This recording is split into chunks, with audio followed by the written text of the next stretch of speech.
the remote, windswept town of Grayhaven, nestled between the rugged coastline and the dense, ancient forests, the residents were accustomed to harsh weather and the occasional storm. But the storm that approached one fateful evening was unlike any they had ever seen. As dark, ominous clouds gathered on the horizon, swirling with an unnatural speed, the townsfolk felt a sense of unease, a premonition of something sinister. Among them was Thomas Reed, a local fisherman who noticed something peculiar about the storm clouds. Within them, he could make out shapes, silhouettes of winged creatures, large and menacing, moving with the storm. At first, Thomas thought his eyes were playing tricks on him, the result of too many hours at sea. But as the storm drew closer, the figures became more distinct, and others in the town started to notice them as well.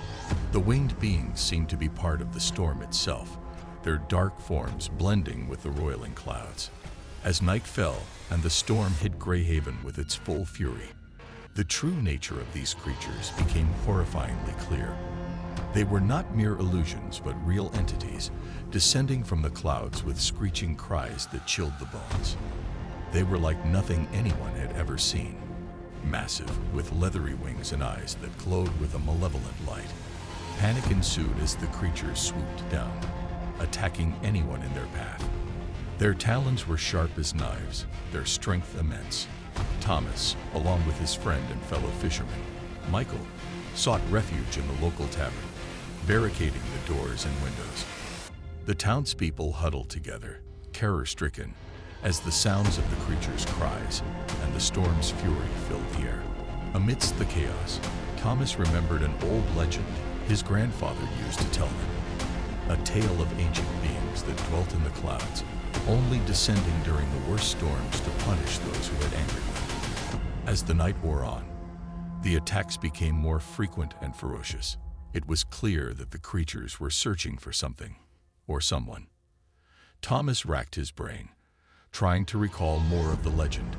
He remembered a part about a relic, an artifact that had the power to appease the creatures and send them back to their domain.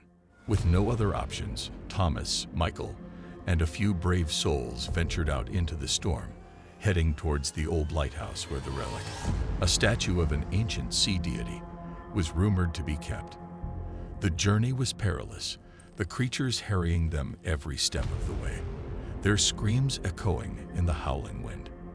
They'd reached the lighthouse, battered and bruised, and began searching for the statue. As they located it, hidden in a secret compartment, they realized the statue was not just a relic. It was a beacon, a signal for the creatures to return to the storm.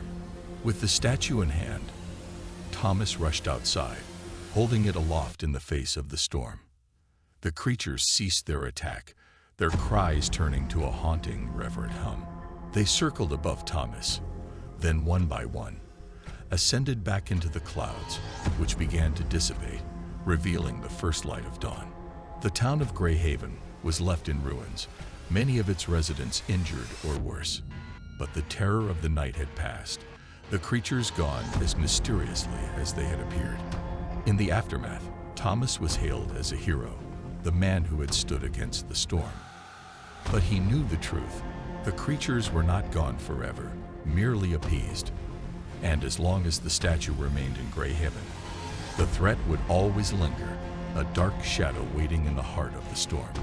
The story concludes with the unsettling realization that some legends are rooted in truth, and some horrors are beyond our understanding.